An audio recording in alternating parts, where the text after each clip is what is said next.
పొరపాటున చేయి జారిన తరుణం తిరిగొస్తుందా?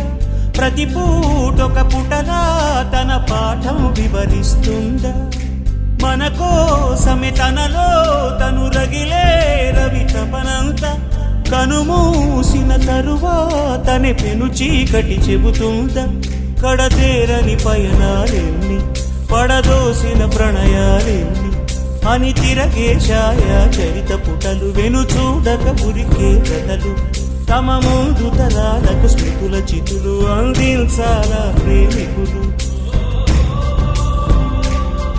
ఇది కాదే విధిరాత అనుకోదేం ఎదురీత. 10 నెలలు తనలో నిన్ను మోసిన అమ్మైనా అప్పుడో ఇప్పుడో కననే కనను అంటుందా? ప్రతి కుసుమం తనదే అనదే విరిసే కొమ్మైనా